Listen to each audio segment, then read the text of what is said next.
Hi everyone, I am Sir B, your math teacher. Kung hindi ka pa nakapag-subscribe sa aking YouTube channel, kindly subscribe. Okay? So ngayon, bali, magsusolve tayo ng non-homogeneous linear differential equations. Okay?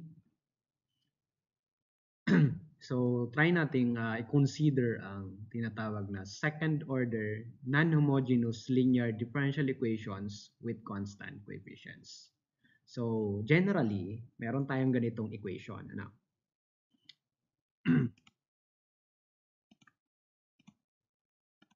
Okay. So we have AD squared plus BD plus C quantity y equals f of x. Okay?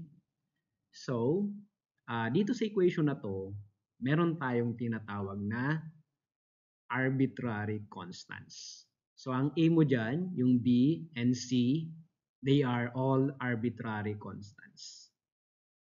So, lahat po yan arbitrary constants. Ano?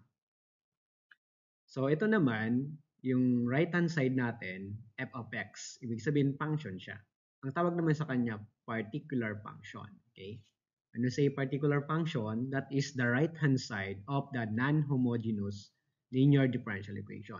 But before that pala, pag sinabi nating non-homogeneous linear differential equation or simply non-homogeneous differential equation, automatic po ang right-hand side niya, itong particular function, is non-zero. Kasi kapag zero to, ang tawag sa kanya, homogeneous differential equation. So ngayon, try nating i-consider ang second order. Bakit second order? Kasi the highest order here is 2. Yung pinakamataas na differentiation. Itong D pala na to, differential operator ang tawag dyan. Ano? Pag sinabi nating differential operator, okay, yung derivative natin, meron siyang shorthand. Di ba? Ang derivative sa calculus natin, dy dx yan. So ngayon, ginawa siyang shorthand form. Ginawa siyang algebraic. Itong dy dx, ginawa siyang dy.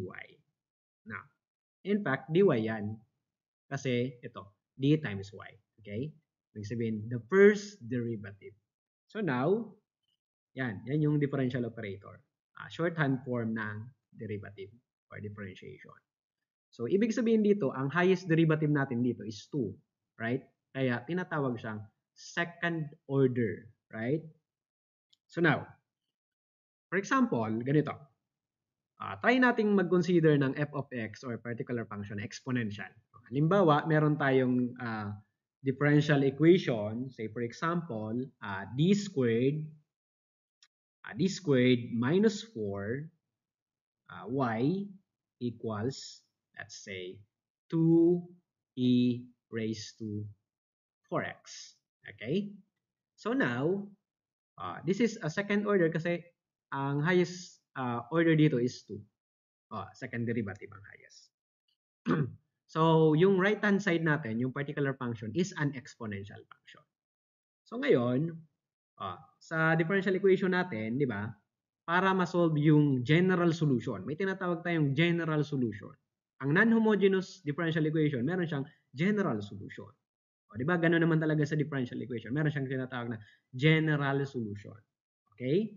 So, ngayon, yung general solution ng non-homogeneous differential equation, okay, ang general solution niya ganito. Y is equal to y sub c plus y sub p. Wherein, yung y sub c na tinatawag, yan yung tinatawag na complementary solution. Complementary solution. Complementary. Okay? So pag sinabi nating complementary solution, yan yung solution of the associated homogeneous equation. Sa madaling salita, kapag ginawa mo tong 0, ang right-hand side, homogeneous siya. And the general solution of that homogeneous is the complementary solution. So mamaya, ipapakita ko sa inyo kung paano mag-solve. Ngayon naman, yung y sub p, yan naman yung tinatawag na particular solution.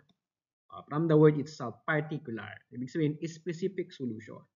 So, dito sa complementary solution, involved yan yung arbitrary constant. Usually, C ang ginagamit. Sa particular solution, wala tayong arbitrary constant. Bakit? Kasi nga, particular solution siya. Specific solution siya. Okay? So, try natin isolve ito. Ano? So, meron tayong d squared minus 4 times y, quantity y equals 2e raised to 4x. So, solve natin. So, meron tayong d squared minus 4.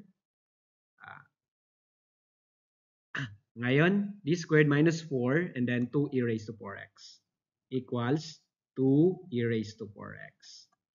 So, ngayon, ang unang step natin is yung pag-solve ng complementary solution. Dalawa kasi yung part ng solution. Ang first step, complementary, and then second step, particular. So ngayon, para ma-solve yung complementary solution, sabi natin kanina, solution siya sa associated homogeneous equation. Sa madaling salita, ito, isa-set mo sa 0. And then, kunin mo yung general solution niya. Okay? So ngayon, since nagsosolve tayo ng complementary solution, mas maigi, maglalagay ka dyan ng y sub c. Ano?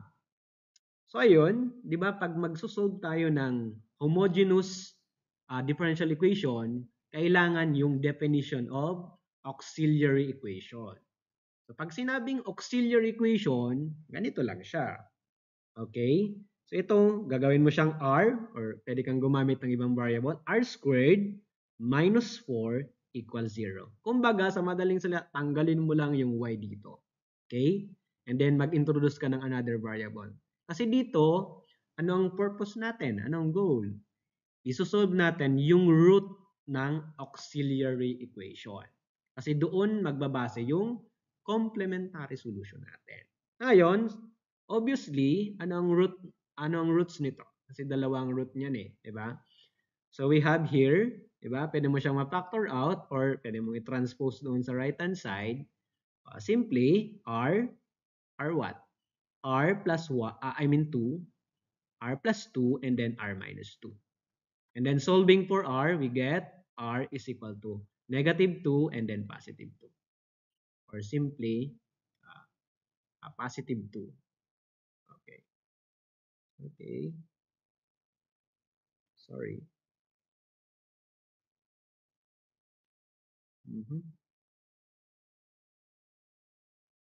Okay. So this is -2 and +2.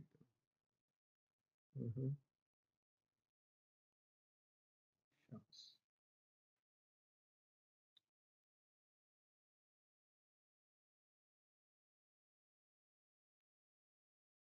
So this is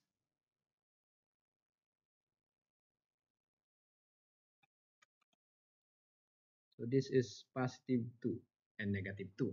Okay? So now, since ganyan na yung ating roots, so sabi natin kanina, dyan babase yung complementary solution natin.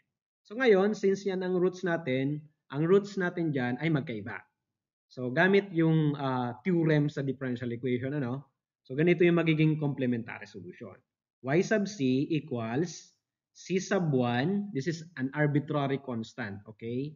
E raised to the root -2x, or pwede din kahit alin yung mauna, plus c sub 2 e raised to 2x. So ibig sabihin, ito yung complementary solution niya. Okay? Yan yung complementary solution. Involved dyan yung arbitrary constant. Ibig sabihin, kahit anong value ng c sub 2 dyan and c sub 1, they are all or can be a solution. Pwede siya maging solution doon sa complementary solution natin. So ngayon, dito na tayo dadako sa mas mahirap na part. And yun yung pag-solve ng particular solution. And then sa pag-solve ng particular solution, meron tayong tinatawag na method of undetermined coefficients. What is method of undetermined coefficients? Ito yung educated guess wherein pwede niyang sabihin kung ano yung magiging form ng particular solution. Form lang po, form. Hindi pa yun yung solution. So ngayon, dalawang case yan. Ang case 1, particular function, ano nga ba yung particular function? Yung particular function, yung right-hand side ng non-homogeneous differential equation. Ngayon, if the particular function is not a solution. So yun yung case 1 natin, not a solution. Okay? Particular function is not a solution. Kapag hindi solution yung particular function doon sa associated homogeneous equation, eventually, case 1 yan. Ngayon, case 2, ang case 2 naman, particular function is also a solution. Is also a solution. Paano masasabing ang particular function is not a solution or a solution? So, ganito lang yan. Ititingnan nyo yung particular function and then yung complementary solution. Ngayon, kapag ang particular function mo ay magkaparehong form sa complementary solution, eventually, solution yun. Kapag hindi, not a solution. So, ngayon, dito sa example natin, itong particular function ay e raised to 4x. And then dito sa complementary solution, walang e raised to 4x. So, obviously, under siya ng case 1. Particular function is not a solution. Paano magiging solution? Kapag ang exponent mo dito sa e, itong e, pwede siyang negative 2 or pwedeng positive 2. Okay, magiging siyang solution. So ngayon, sa method of undetermined coefficients, if the particular function, itong particular function mo ay hindi solution ng associated homogeneous equation, yan, eventually, kung anong form nito, ganun din yung magiging form ng particular solution. Okay? Next tayo. Sabi natin kanina, di ba, ang given equation natin, ano nga yung given equation natin? Ang given equation natin ay d squared minus 4y equals 2 e raised to 4x. Is that so? Tama. So ngayon, mag-solve na tayo ng particular solution. So kaya, lagyan na natin siya ng y sub t. So sabi natin kanina, using method of undetermined coefficients, ang magiging form ng particular solution is parehong form lang nito kasi hindi siya solution. So, gamit tayo ng arbitrary constant, let's say r e raised to 4x. So, bali ito yung magiging form ng particular solution. So, kaya nga tinawag na method of undetermined coefficients, kailangan nating ma-determine yung undetermined coefficients na yun, or coefficient. So ngayon, try nating tingnan yung original equation natin. Di ba second order?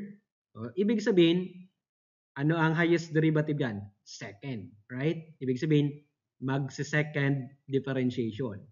Ibig sabihin, itong form ng y sub p natin, yung particular solution, kukunin natin yung second derivative. So, gamit tayo ng y prime, di ba? Ang first derivative, pwede naman y prime. So the first derivative of this is 4r e raised to 4x, right? And then eventually, the second derivative denoted by y double prime, or you can use d squared y sub p is equal to 4 times 4. Bakit naging 4 dito? Kasi derivative ng e raised to 4x, e raised to 4x, and then take the derivative of the exponent 4x. So we have 4 here. So eventually, this is 16r e raised to 4x. So, ito na yung tinatawag na differentiated functions. Ngayon, itong differentiated function, isasubstitute natin dito sa original equation. Okay? So, gamit yung equation na yon, di ba meron tayong d squared y sub p minus 4y sub p. Ang ginawa ko dyan, yan. Distribute mo yan, distribute. Di ba? Equals the right-hand side, which is 2 e raised to 4x. So ngayon, ano na mangyayari? Sabi natin kanina, magsa-substitute. So ano yung d squared y sub p? Pareho lang yan sa y double prime. Take note, ang d squared, second derivative. Y double prime, second derivative. So meaning, meron tayo ditong 16r e raised to 4x. And then minus 4y sub p. What is 4y sub p? So hindi involved dito yung y prime, right? Negative 4 times negative 4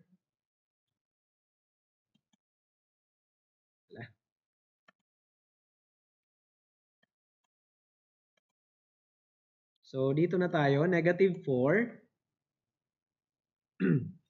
Negative 4.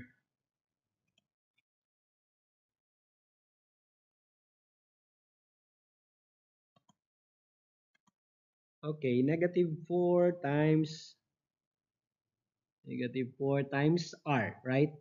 So, meron tayo ditong negative 4r e raised to 4x. So, ito yan, right? And then, equals 2 e raised to 4x. So, ngayon, isosolve na natin. Simplify lang natin. 16 minus 4, that is what? Is it 12? So, we have 12r e raised to 4x equals 2 e raised to 4x. Now, suppose this is an identity kasi isosolve natin yung value ng r. Suppose this is an identity, so pwede natin siyang ma-equate yung coefficients niya.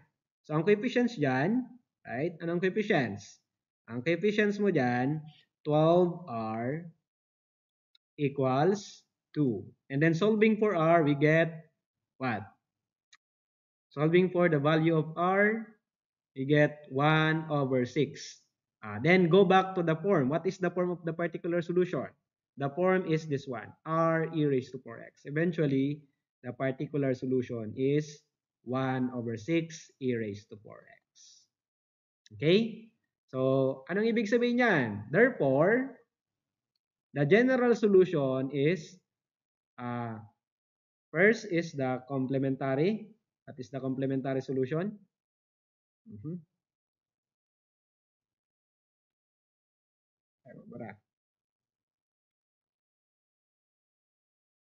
Okay, the complementary solution is c sub 1 e raised to negative 2x plus c sub 2 e raised to positive 2x and then added by the particular solution 1 over 6 e raised to 4x. So this is the general solution of the non-homogeneous differential equation d squared minus 4y equals 2 e raised to 4x. Okay?